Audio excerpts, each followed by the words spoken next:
DragonKingKarl is gonna take your title, take your money, and buy some good old Tennessee, drinking whiskey with it, fool.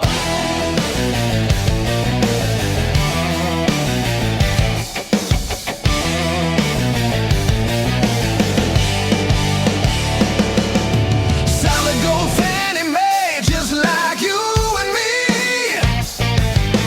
Terry Funk screaming pigs, greatest in history. Somebody say something about Florida.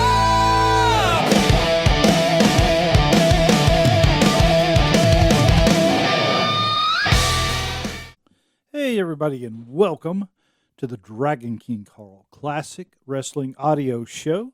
This show is heard at WrestlingObserver.com, Figure4Online.com, my website, WhenItWasCool.com. We are available on Patreon. We're available on Amazon. We're available on Apple, wherever a major podcast should be heard. That's where we're at, because we're a major podcast. And I thank you all for joining me, and we're going to be talking about some more 1990s era classic pro wrestling.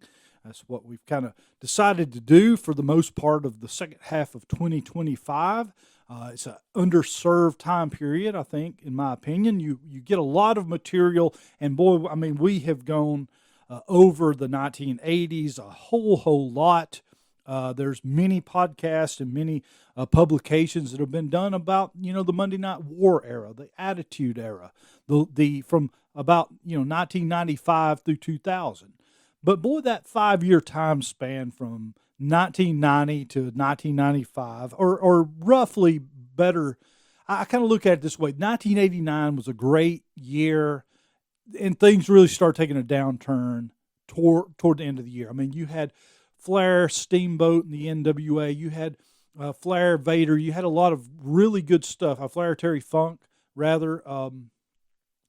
So you had a lot of good stuff happening. And, man, it just took a huge downturn in quality from 1990 until really Hulk Hogan came in around 1994. But even then, it was a slow start for Hogan. I mean, he was he looked very different. He was off steroids, at least heavily. He didn't have nearly the jacked up physique he once had.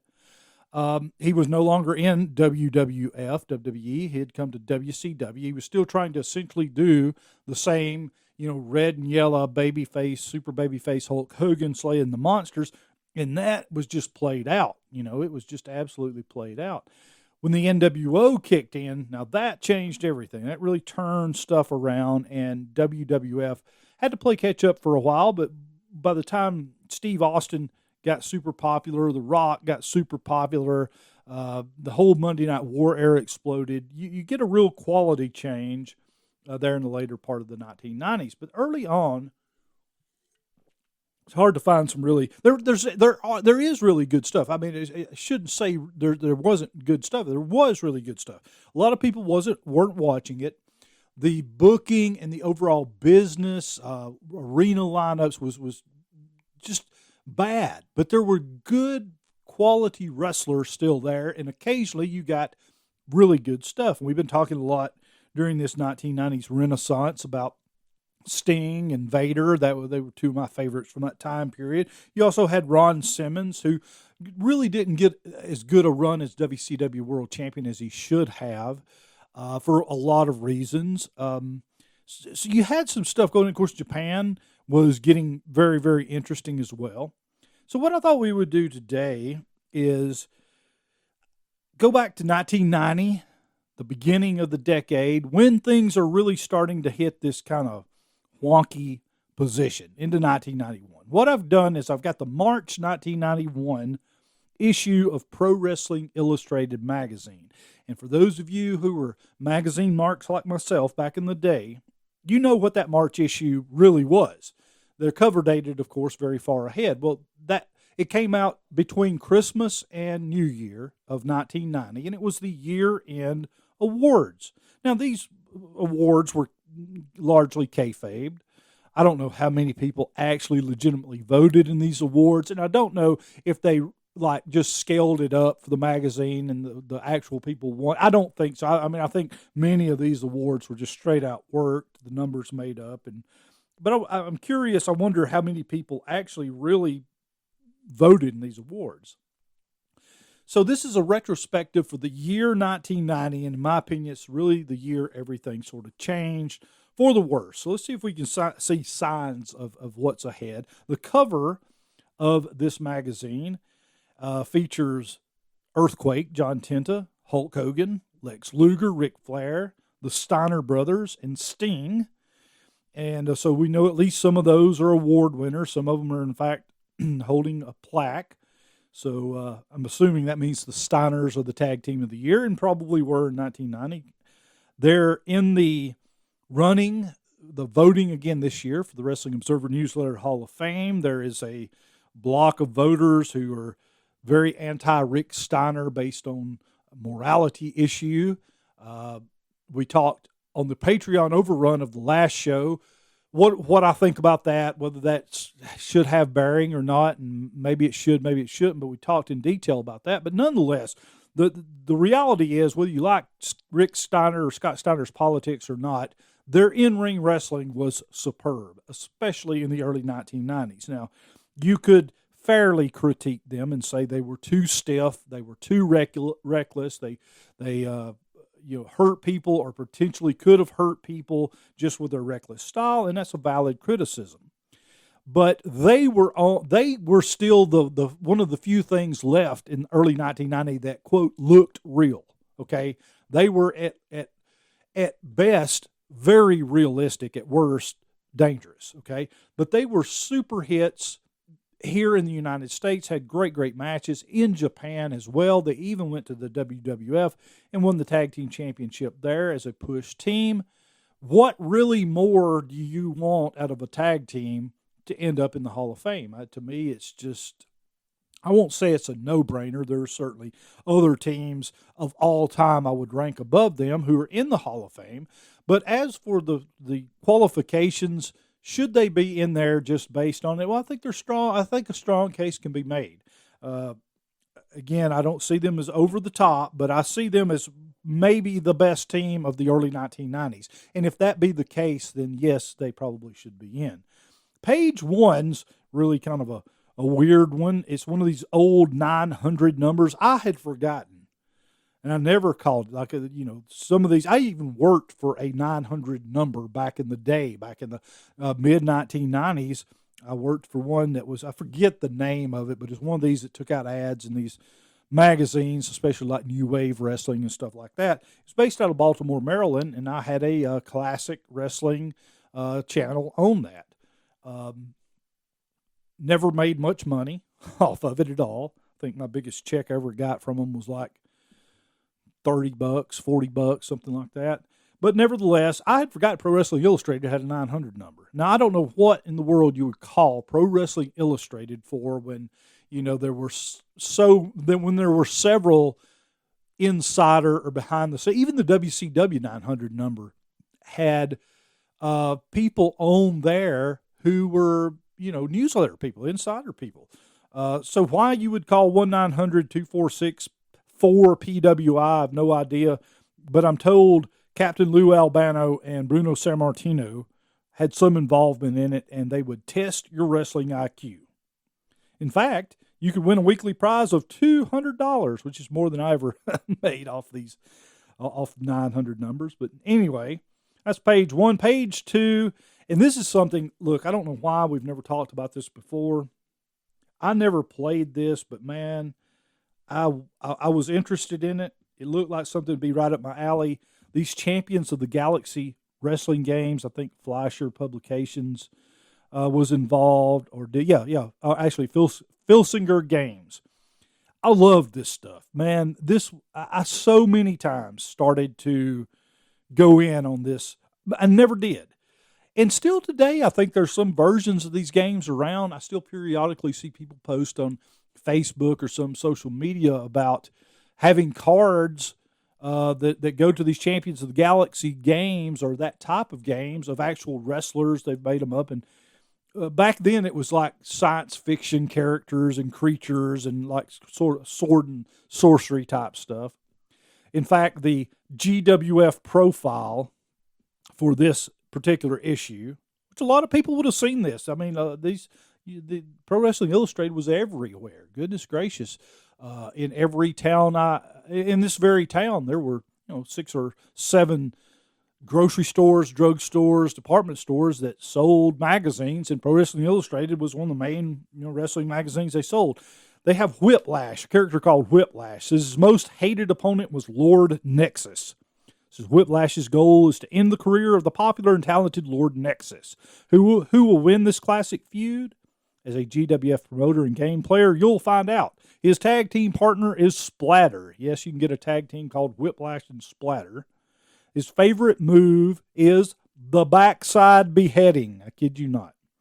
Whiplash means business in the ring. When his opponent has got his back turned, Whiplash delivers an incredible clothesline to the back of the opponent's head. He aims to use the backside beheading in his hot feud with Lord Nexus. So, $13 is what the first edition cost for that game. I've never even saw one in real life. I don't think so. I've always kind of wanted to. Did any of you play that? Did any of you? Goodness, as prevalent as the advertisements were for it, you would think somebody listening to this show probably play. If so, and you're a Patreon supporter, please comment in the threads if you've ever saw any of these games, played any of these games, and maybe let me know if there's still a deal. All right, table of contents up next. Then your indica page. So we get to Between the Falls, which is the letters column. So we're not really gonna. I do like to call out the names and see if I recognize them as anybody that's ever subscribed to When It Was Cool or Dragon King newsletter or Global Pro Wrestling News, any of the stuff I've done in the past. Let's see here. Michael Thomas of Fresno, California. If you're listening, speak up. David Boehm of Milwaukee. And again, I know that's not real because Milwaukee's a fictional place. I've never met a soul from Milwaukee, Wisconsin. Eric Darcy from Wrestling with the Dog is from up in Minnesota. He's assured me that Milwaukee is, in fact, a real place, but I don't know. I'm just saying I've never met a soul from Milwaukee. Farron Muncie from Prince George, British Columbia. James McHone of Charlotte, North Carolina. Francis Bertman, White Plains, New York. These are all folks who allegedly, supposedly wrote letters in. All right, ringside with Bill Apter. In what will surely be remembered as one of the biggest controversies of the year, WWF President Jack Tunney rescinded the victory of the Rockers over the Hart Foundation for the WWF World Tag Team titles. Yes, this is a thing that actually really happened. The Rockers never held the WWF Tag Team titles. Many of you who maybe this is a little young for the time you were watching wrestling may have just assumed, of course, Marty Jannetty and Shawn Michaels were WWF Tag Team champions. They were not. They held the AWA Tag Team titles a couple of times, Continental Tag titles, I think Southern Tag titles in Memphis, but never the WWF. They did win them, but the rope broke during the match, and so WWF wouldn't air it on TV. And then they decided just to ignore that it ever happened. And so, yeah, Shawn Michaels, Marty Jannetty cheated out of ever winning the tag team titles. It says the Rockers cleanly defeated the Hart Foundation in a best-of-3 falls match on October 30th. This will be 1990 in Fort Wayne, Indiana, and enjoyed a week as, quote, champions before Tunney unleashed his bombshell. The Rockers gained the victory in the title after Marty Jannetty pinned Bret Hart in the third fall. However, the condition of the ring during the second fall, which was won by the Hart Foundation when Hart pinned Michaels, was what prompted Tunney to make his decision. The top rope was knocked off the corner post, which caused the ropes around the ring to sag for 8 to 10 minutes. Tunney believed this created an unfair condition for both teams. Tunney ordered the result of the match stricken from the record books and ruled that the title be returned to Hart and not Hart. This was the WWF Chief Officer's second controversial ruling in less than a month. In October, Tunney suspended Rick Rude from the WWF because of comments the rule breaker made. The After Magazine's terminology for heel. The rule breaker made about Big Boss Man's mother.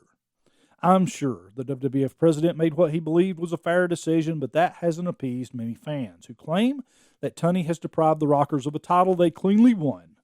The least the WWF can do is offer the Rockers a return bout, but as of press time, the Hart Foundation was scheduled to defend its championship in a series of matches against Hercules and Paul Roma. Power and glory, right? Meanwhile, Mel has been pouring into our offices demanding that justice be done. I bet it has. One way to get involved is to return our petition to impeach Tunney, which is included in the spring 1991 issue of Wrestling 91, currently on sale. Well, there you go. Try to sell some magazines with that. Good job, Aftermags. All right, next page up. By the way, is this the case with most magazines in the past?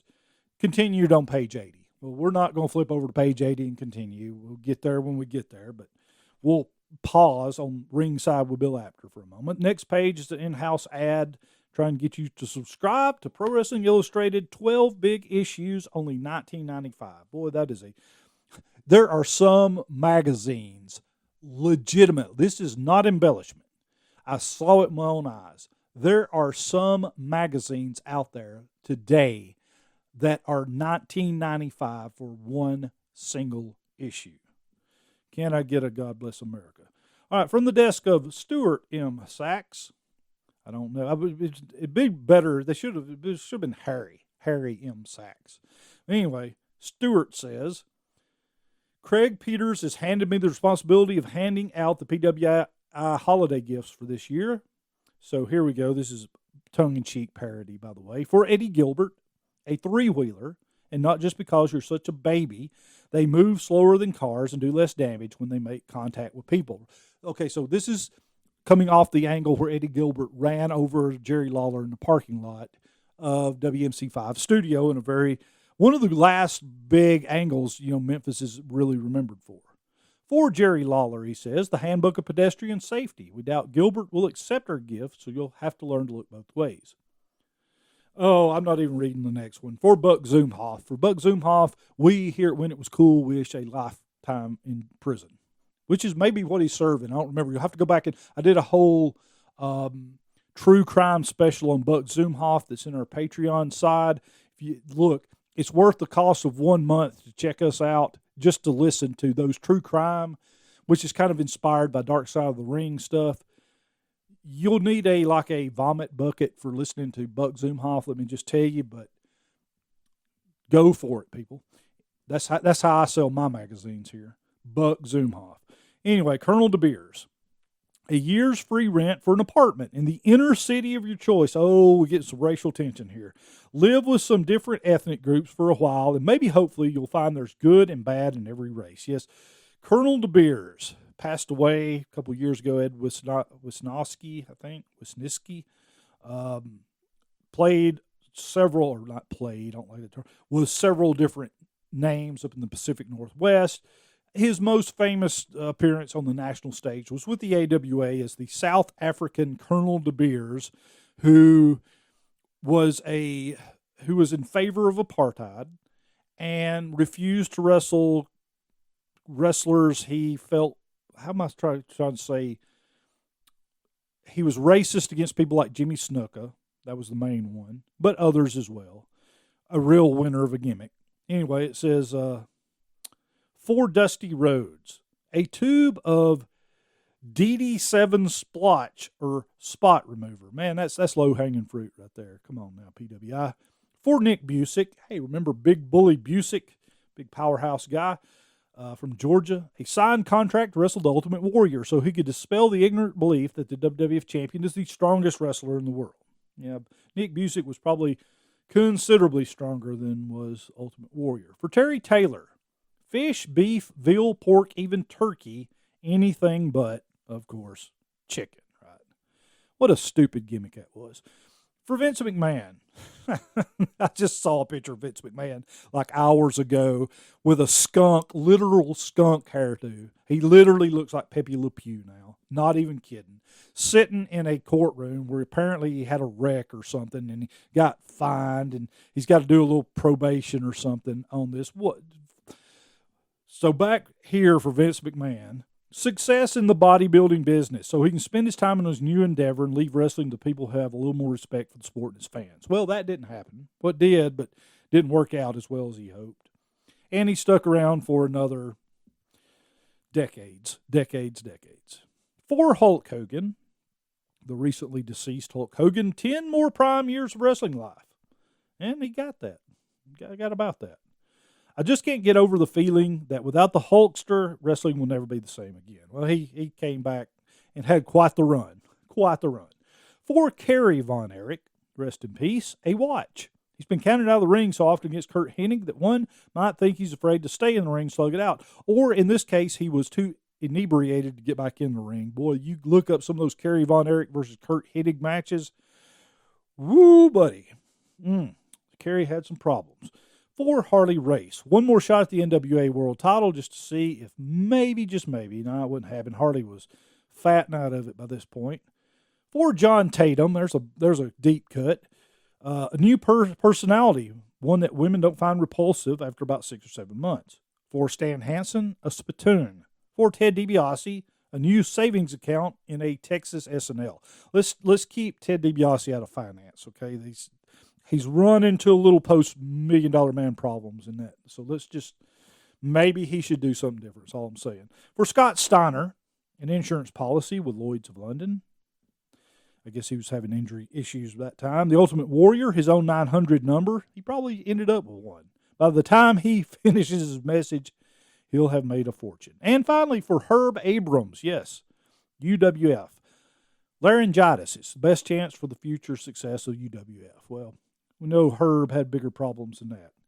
Next up, we got another in-house ad trying to get you to buy back issues of PWI. Next is Win, Lose, or Draw by Andy Rodriguez. And I don't remember Andy Rodriguez. If you're listening, Andy Rodriguez, say hello. This looks to be just commentary on some stuff. It's like very word heavy, so I don't think anything big there. Wow, there's another house ad for videos.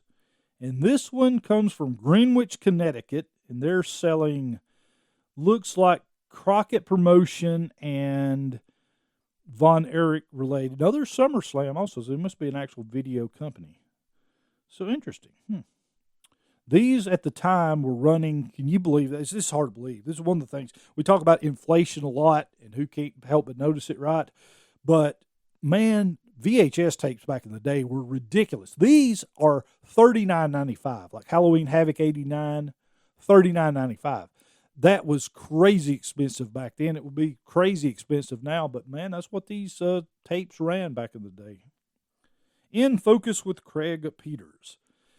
Resolutions for 1991. Okay, and this is just a few of these here.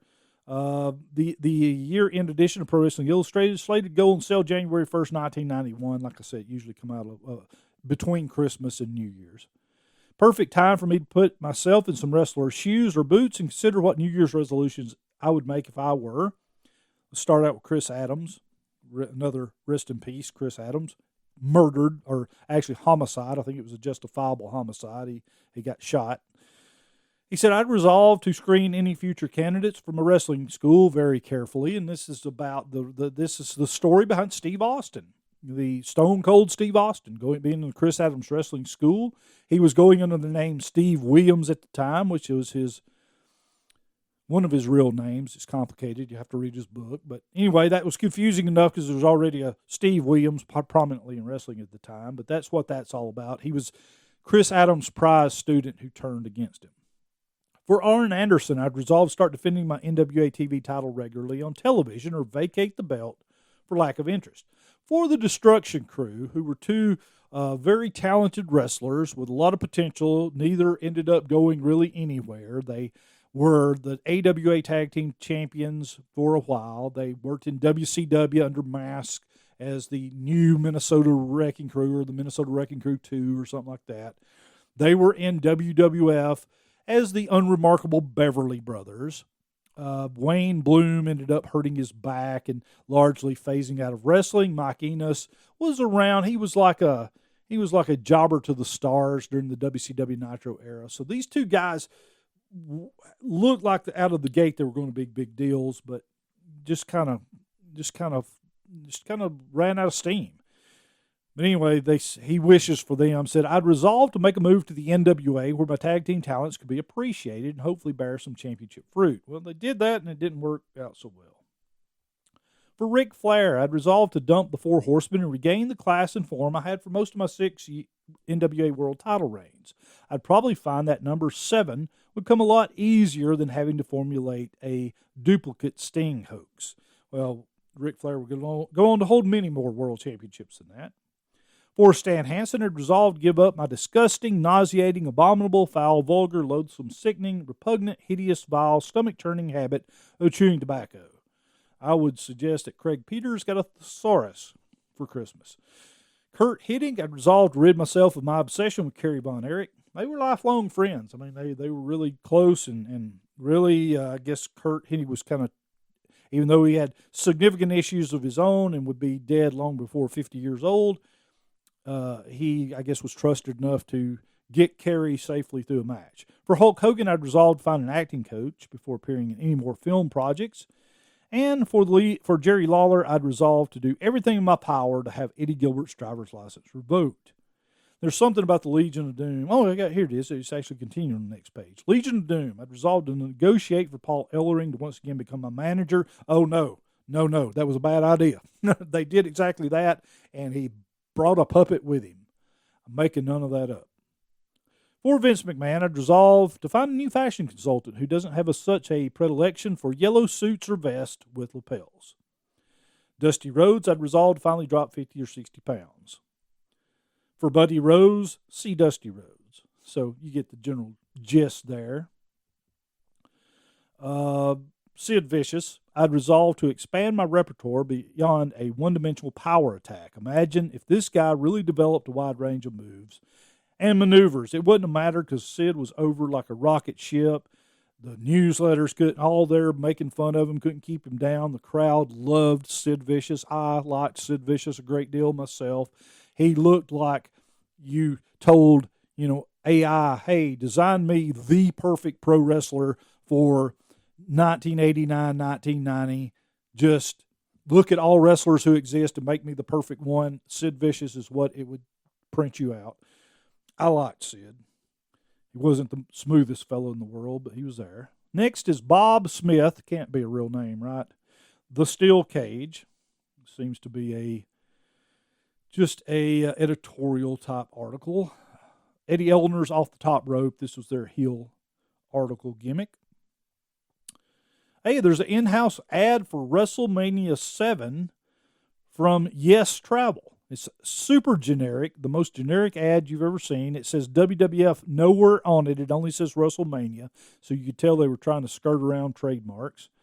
From $77 plus tax, air, and double occupancy. For just $77, you get a deluxe hotel, round-trip airport to hotel transportation in Los Angeles, ticket to WrestleMania 7, plus you get discounts on airline ticket and discounts on rental cars. That is a steal, man. Imagine if you could get that today. Brought to you by Commercial Travel. All right, ratings, and then we'll take our mid-show break and come back with the awards. But the ratings, they're top 10 overall for everybody. And let's see if we got an end date. Sometimes they would put these ratings are valid for period ending November 16th, 1990. So let's see if we can start seeing the downfall of wrestling here. Anything that looks like trouble ahead. Number 1, Sting. Well, if he's the number 1 wrestler in the world right now, no Sting, I'm a Sting fan. I am one of those who voted for him in the Wrestling Observer Newsletter Hall of Fame. I have no shame in that. I believe everybody who thinks Sting should not be in the Observer Hall of Fame is incorrect, and I am correct. That being said, compared to all the other folks, he is a little down the list. When you come out of an era with Hulk Hogan, Ric Flair, generally switching back and forth, Sting's a little bit of a step down. He's new, and he's not yet completely over to the point he should be. But he's number 1 because he's the NWA World Champion right now. Number 2 is Ultimate Warrior. Number 3, Kerry Von Erich. He's going to be dead in just a few years. Randy Savage. He's going to be sort of semi-retired in just a few years in WCW. Stan Hansen. Okay, he's the U.S. champion at this point in WCW. Of course, most of his work's going to come in Japan. Sid Vicious, number 6. Number 7, Lex Luger. Number 8, Kurt Hennig. That's Mr. Perfect, of course. Number 9, Earthquake, John Tena. And number 10, Terry Funk, who's the USWA champion. So this is a solid little list, but you notice there's no big megastars, no super heavy hitters other than Randy Savage, who is trailing off at this point. Ultimate Warrior has lots of limitations. Sid Vicious is on the rise at this point. Lex Luger is on the rise but plateauing. It's a little light on that list. The tag teams are 1 through 10, Doom, one of my favorites, Ron Simmons, Butch Reed, Rick and Scott Steiner, the Hart Foundation, Rockers, Arn Anderson, Ric Flair, which seems a really weird. Number 5, the Nasty Boys. Never was a big fan of Nasty Boys. Number 7, Legion of Doom, probably my all-time favorite tag team. Power and Glory, the Grappler and the Equalizer, who are the Pacific Northwest tag champions here. And finally, Tony Anthony and Doug Gilbert, the USWA champions. NWA World Champion is Sting. WWF Champion Ultimate Warrior. AWA World Champion is Larry Zbyszko, and they're just barely hanging on. Here's AWA is going to be out of business just imminently. This may, in fact, be one of the last top 10s that gets run for them, but it's Larry Zbyszko, followed by, get ready, prepare yourself for these awesome names. Number 1, Tommy Jammer. Yeah, AI that one. Google that one. Number 2, Nikita Koloff, who was in for about 1 second. The Trooper, that's Dale Wilkes, the future Patriot. Tatsumi Fujinami. Colonel De Beers. Larry Cameron. He passes away in just a few short years, too. Mike Enos, a tag team member. Brad Reagan's perpetual Lower Carter. Wayne Bloom, tag team guy. And then finally, Buck Zumhoff. Again, a reminder. Make Buck Zumhoff famous. Listen to that True Crime special on our Patreon feed, man. It's something you will not ever forget, let me just tell you. So, yeah, that's pretty tough right there, to be quite honest with you. Let's see if they got a territory that's left.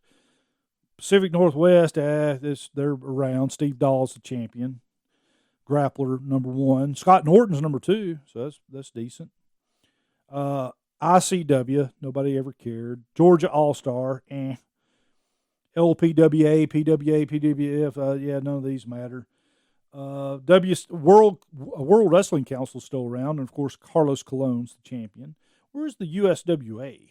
Oh, here it is. Terry Funk, followed by Jerry Lawler, Eddie Gilbert, Bill Dundee, Jeff Jarrett, Jeff Gaylord. Wow, there's a True Crime special I got on Patreon about Jeff Gaylord that will blow your mind. This dude, woo, wacky. Chris Champion, Sheik Hussein. Yeah, I don't know either. Brickhouse Brown, Dan Davis, and Ken Wayne, the Nightmares. All right, so yeah, that's pretty slim pickings there, honestly. All right, let's take our mid-show break. When we come back, the year in review, 1990, and the award winners, according to PWI, here on the Dragon King Karl Classic Wrestling Audio Show, brought to you by WhenItWasCool.com.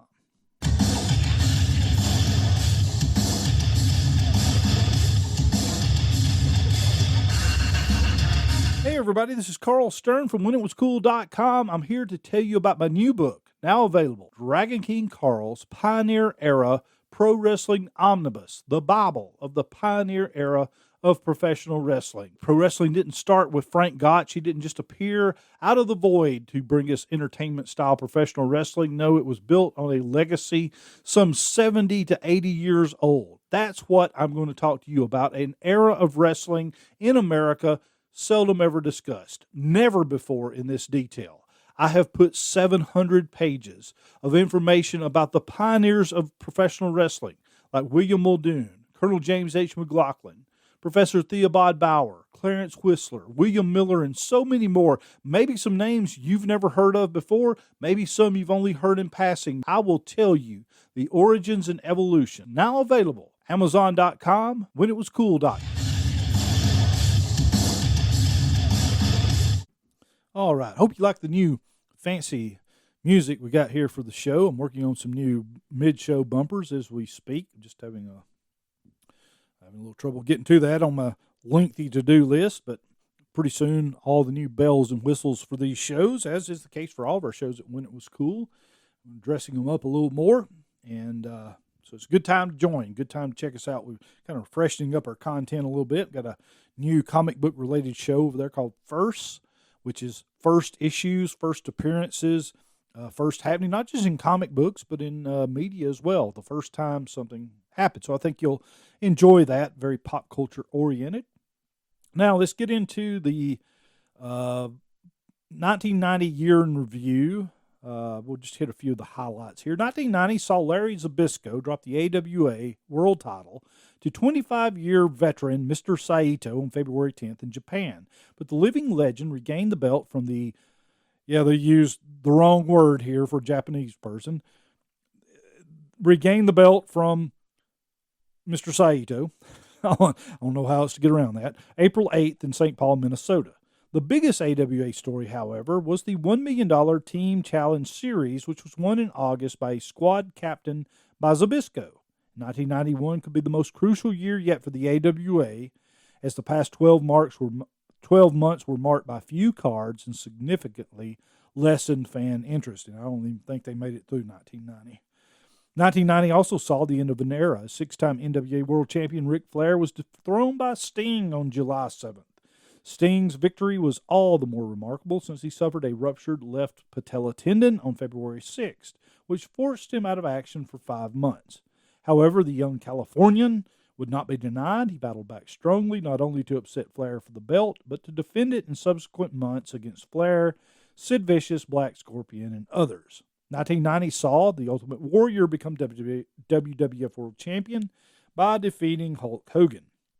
WrestleMania 6, of course, on April 1st. The new champion found he had big shoes to fill, as he spent most of the year living in the shadow of the former champion, particularly after WWF President Jack Tunney announced he would not sanction a rematch.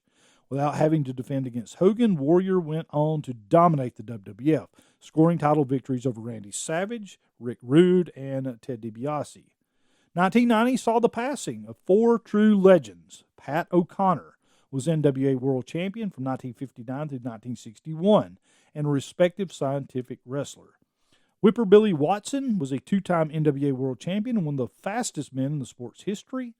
And Bronco Nagurski was not only a 2-time NWA champion, but a legend of the gridiron as well. And Little Beaver was one of the greatest little people wrestlers. Again, got to dodge these outdated words. One of the great little people wrestlers of all time. And certainly he was, very much so. The next page is all about the Sting injuring his knee. It's done mostly in pictures. Sting joins the Four Horsemen, or is sort of joined the Four Horsemen. Blows his knee out. Then gets, does the whole Black Scorpion deal. Barry Windham dresses up as Sting that one time at, Halloween Havoc. Yeah, that was a thing that happened. Let's see here. A lot of pictures here. So it says Hulkamania lives on. This past year saw Hulk Hogan suffer the worst injury of his career, and it looks as if the Hulkster would finally call it quits. Hogan was attacked by the 462-pound Earthquake during an interview with Brother Love on May 15th in La Crosse, Wisconsin, and suffered severe sternum and rib injuries after being the victim of 3 massive earthquake splashes. Hogan reportedly became severely depressed during his recovery, prompting his friend Tugboat, the Shockmaster, Fred Ottman, Typhoon, to start a letter-writing campaign. This was a ridiculous thing that never went anywhere.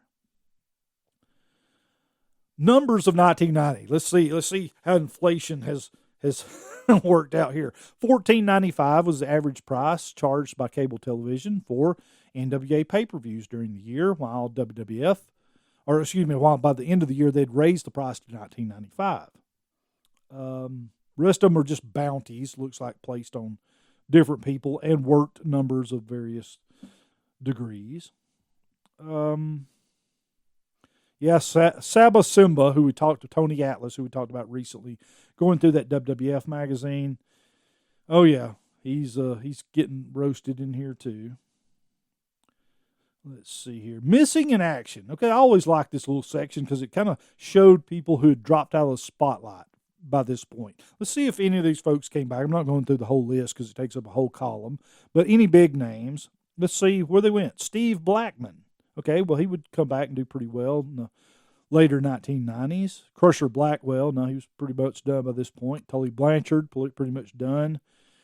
D.I. Bob Carter. Now, he was a pushed little deal down in Continental. He was, when they were on their last legs, he was getting some good publicity, but yeah, he just fell off the face of the earth, never really went anywhere in wrestling. Dennis Condrey.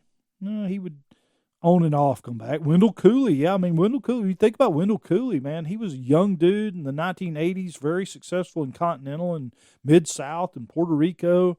He was in WCW for a minute, but, you know, at the time his career should have been really kicking off. He just sort of disappeared out. I mean, Wendell Cooley's back these days doing nostalgia shows and independent shows. He's in a country band, which seems to be his biggest thing. He pushes a lot. I forgot the name of it. So something like the No Name Band or something like that. But music's long been a part of his whole interest. Jimmy Jack Funk, yeah, he pretty much come up gone. Mike Graham, he did a little bit after this. He mostly started working behind the scenes. Gary Hart, kind of aged out by this point. Bobby Jaggers, yeah. Let's see if any of these people come back. And Zan Panzer, one of my favorite names ever in wrestling, the masked Zan Panzer. It was Brad Anderson, right? Ole's son, Brad Anderson.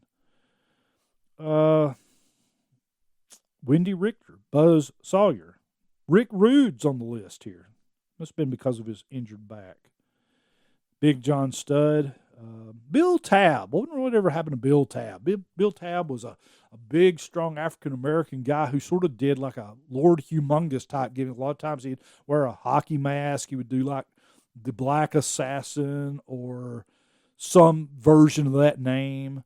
But yeah, he seemed like a guy who somebody in the territorial, had this not been the end of the territorial era, somebody could have picked him up and done something with him, but he never did really advance much beyond that. Thunderstruck. Here's a picture of Jushin Thunder Liger. Says fans are clamoring to see the American debut of young Jushin Thunder Liger. They're calling him Riger still at this point. They haven't yet figured out that they're misunderstanding Japanese. This was in the newsletters. This was in the magazines. They called him Jushin Riger. Of course, it was later Liger, the Lion Tiger. Napoleon Dynamite. Come on, straighten this out for everybody. It says he's a 7-year veteran who's become one of the most popular wrestlers in Japan. A scientific marvel. Liger, I'm going to say the correct name. Liger displays some of the most incredible aerial tactics ever seen in pro rings. I agree. I loved Jushin Liger, including a backward somersault off the top rope onto his opponent on the ringside floor. Unfortunately, Liger has expressed little interest in competing in the United States thus far. Of course, we know eventually he would become very well respected over here, too. Here's a Jesse Ventura story. Love, anytime I got a Jesse Ventura story, I'm all over it. Jesse Ventura is one of the most ludicrous human beings that's ever existed on this planet. And I'm not even talking about his politics. That's fine. I don't care. I couldn't even tell you if he's Republican or Democrat. I think he was actually independent, but whatever, don't care. He's still a ridiculous human being. He's this kind of like he's way worse in the ring than Lex Luger ever was, and I won't even hear anything to the contrary. He was not good at all.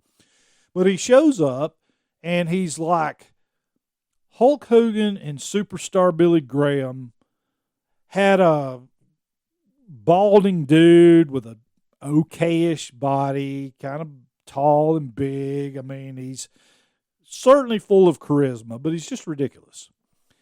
And this guy somehow was a legit, not Navy SEAL, but he was a frogman in the Navy. That's legit. He really was before they formalized it as a SEAL. So if you ever hear somebody say Jesse Ventura wasn't a Navy SEAL, they're right in one respect and wrong in another. He was the equivalent of that before the SEAL program actually solidified. So there's that. He was a great, great heel commentator, and in my opinion, he is unquestionably should be in the Observer Hall of Fame for that. And he's back on the ballot, and I'm going to be voting for him. Then he went into politics, become like a mayor, then a governor of Minnesota, and then he become this sort of Russell Brand off the grid, living in the Mexican Chihuahua Desert or something, podcasting and drinking buffalo urine or so. I don't know, but he's something. Was in Predator 1 with Arnold Schwarzenegger and Jesse Ventura. Was really and truly. You'll have to go in the Patreon archives of When It Was Cool and listen to my review. I will hear nothing else of it because it is. I'm exactly right. It was the real G.I. Joe movie. That was really and truly. If you slap G.I. Joe onto that and called these folks like Rock and Roll and Duke and Spirit and whatever else, Stalker, you wouldn't have to change nothing in the movie. Anyway, and if the city council won't pass my legislation, I'll body slam them into submission, says this article. Jesse Ventura was the winner in the wrestling ring, and in 1990 he emerged triumphant in the political arena. November 6th, the former WWF grappler and commentator defeated 18-year incumbent James Kruckkramer to become mayor of Brooklyn Park, Minnesota, a suburb of Minneapolis. I can't do a good Jesse Ventura, I'm sorry. My slogan is, I'm going to live, I can't even speak, he can't either, so I guess it's about right. My slogan is going to give the neighbors hoods back to the neighbors, whatever that means. Ventura told USA Today in October, adding that nobody's ever out-talked me on wrestling and nobody ever will on politics, says Jesse Ventura. All right. We got to get moving along here. The car running over, since we've referenced it a few times, here's their little entry on it. It was the most violent moment of the year and may have been the most outrageous act ever associated with this sport. During the September 1st, 1990 broadcast of USWA Championship Wrestling in Memphis, USWA matchmaker Eddie Marlin suspended Eddie Gilbert and his brother Doug. Never one to accept punishment, Eddie Gilbert attacked Marlin in the studio parking lot. Jerry Lawler rushed out of the studio to end the skirmish, but Gilbert jumped into his brother's car, which looks like a basic Ford Taurus or something, I don't know. But raced the motor and ran it directly into Lawler at high speed. Amazingly, Lawler escaped the incident with a bruised hip. Even more amazing, Gilbert continues to wrestle in the USWA and was never punished for what can only be described as an out-and-out attempt on Jerry Lawler's life. And look, that was a good angle. It even looked good. I have to give him one. Now, here's an angle that didn't look good. Robo-flop. Yes, Sting and RoboCop. That was a thing that happened in 1990. All right, in memorandum, so these are folks that passed away in 1990. Bert Asariti, one of the all-time great British guys, big powerhouse, Little Beaver we mentioned. Gory Guerrero passed away, the patriarch of the Guerrero family. Bronco Nagurski, Mark Tindler. I don't know Mark Tindler. I don't recognize that name. And Whipper, Billy Watson, and Pat O'Connor, of course. Then we got a couple pages of made-up quotes from different people. We're not going to spend any time with that. Year in review continues. Let's see here. Anything else we want to mention? Oh, they've got a whole page devoted to little people wrestling. I kid you not. Yep. All right. Injury report. Yeah, whatever.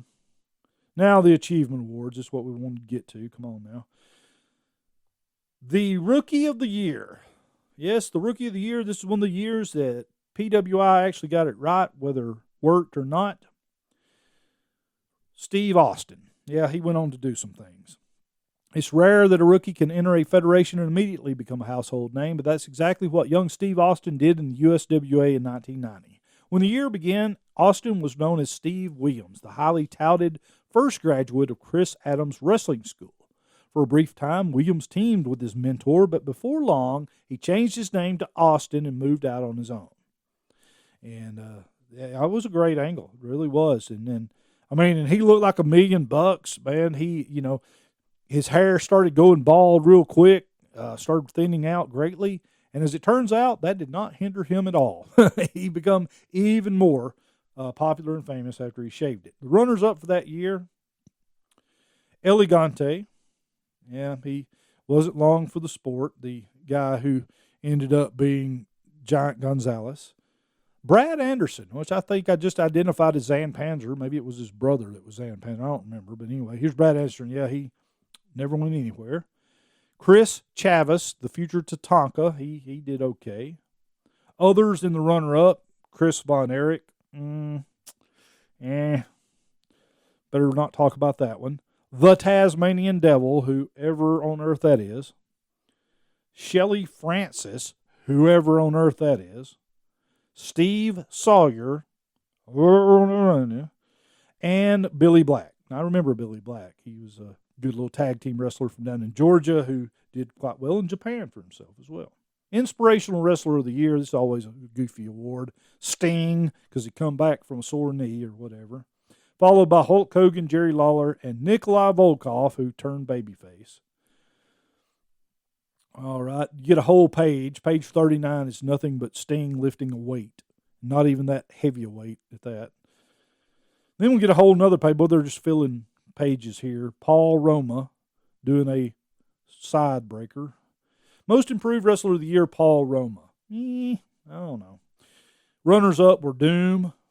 I don't know. Could Butch Reed really get better than he already was? Butch Reed was great. Ron Simmons will be greater in the future. So I guess he's on the way up.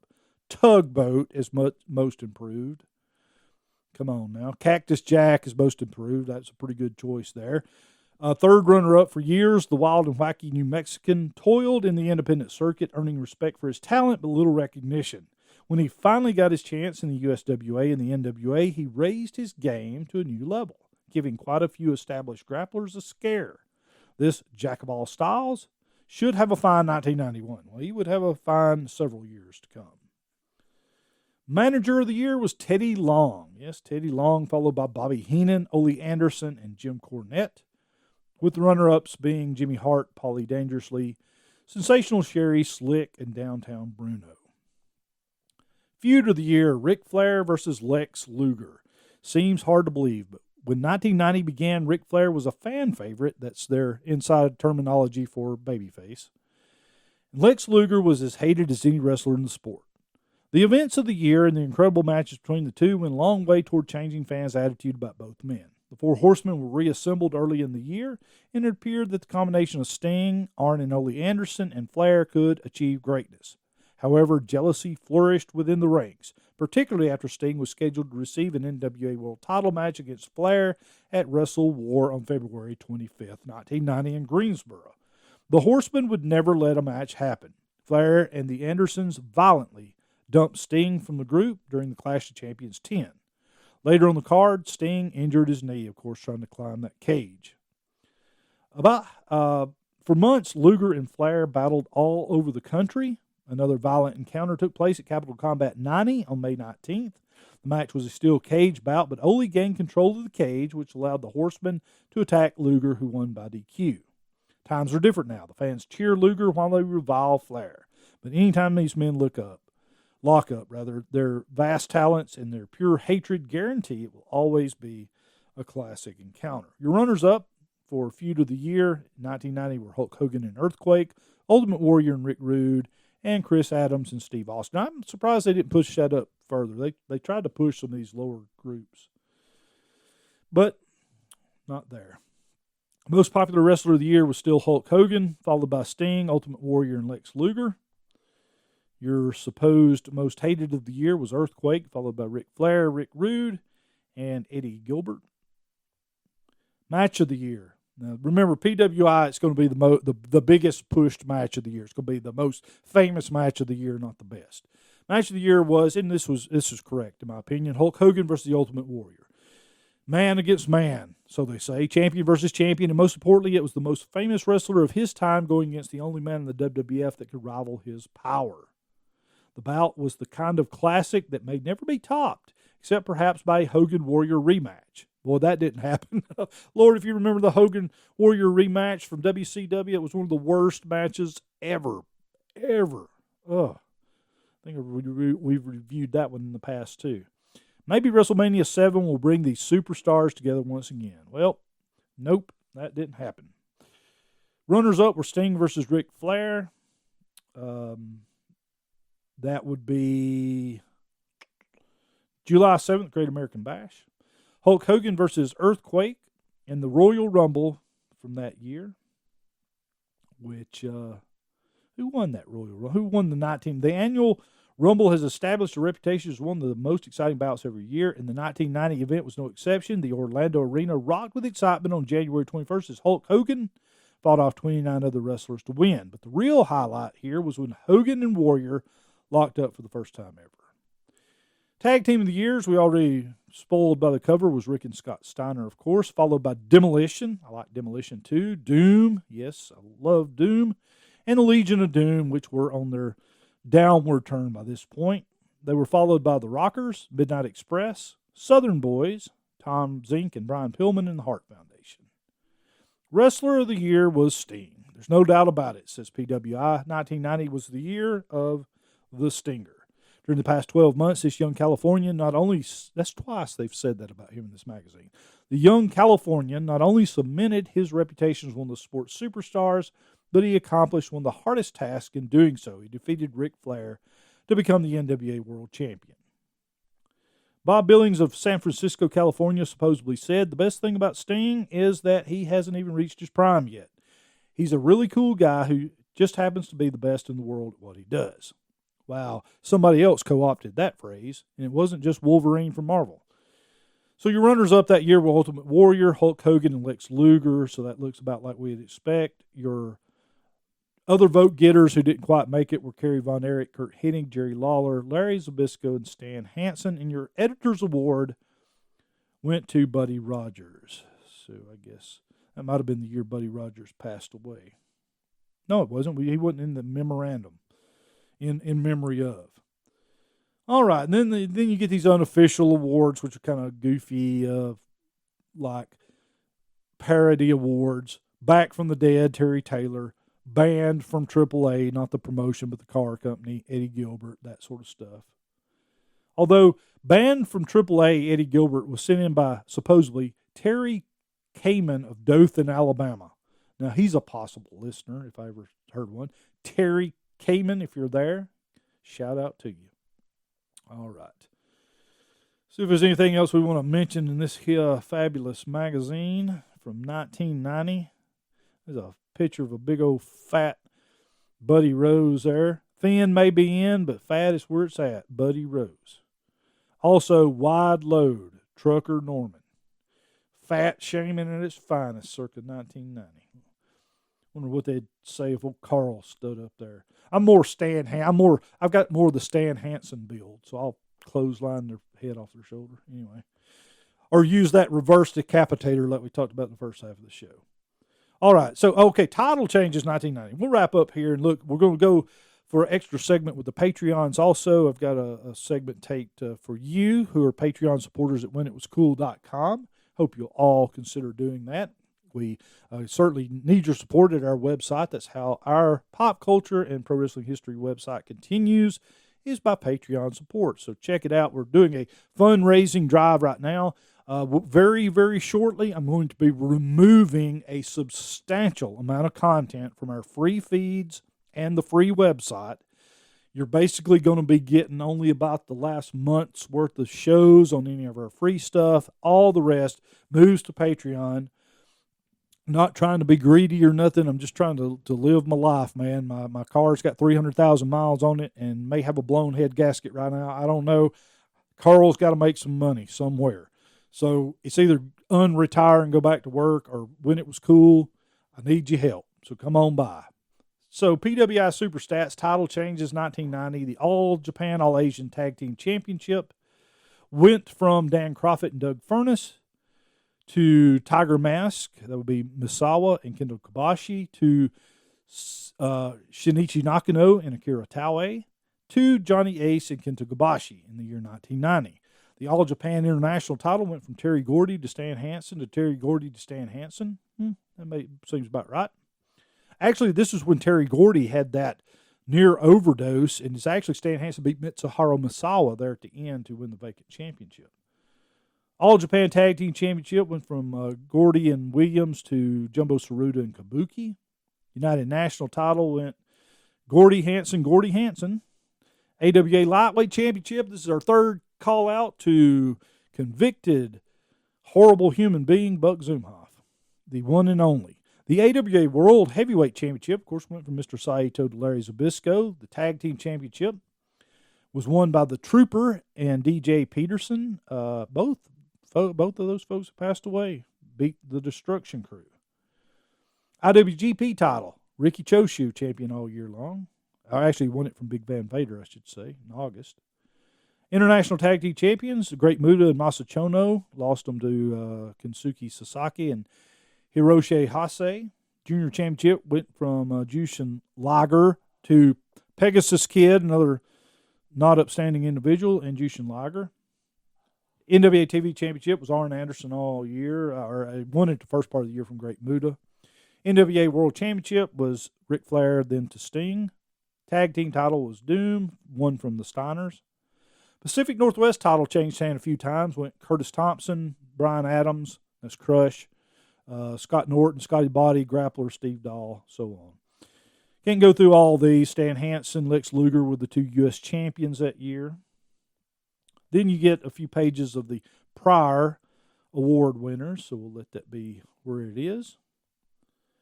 And I think that's going to pretty much wrap up anything we want to talk about in this here issue. The March 1991 issue of Pro Wrestling Illustrated magazine, covering the year of 1990 in pro wrestling. So I hope you've all enjoyed this, and thank you for taking your time checking it out. Please, again, in all seriousness, I hope you will check us out at whenitwascool.com. Become a Patreon supporter. Get instant access to our giant. Now, I told you I was taking down a bunch of stuff off of our free feeds. That's a process that's happening, so you better get over there and get them while you can. But we've got about 3,000 podcasts on our Patreon feed, serving a variety of culture and pop culture, pro wrestling history, but also music, TV, movies, comics, much, much more.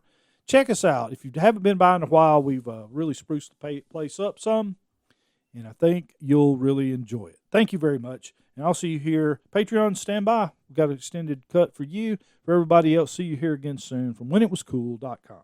We depend on Patreon support for our website and podcast network. In order to continue these podcasts you enjoy, we need you to visit whenitwascool.com and pledge at least $1. You'll gain access to lots of exclusive podcasts, newsletters, and more. Sign up is quick, simple, and can be canceled at any time. Whenitwascool.com and click any Patreon link. Thank you.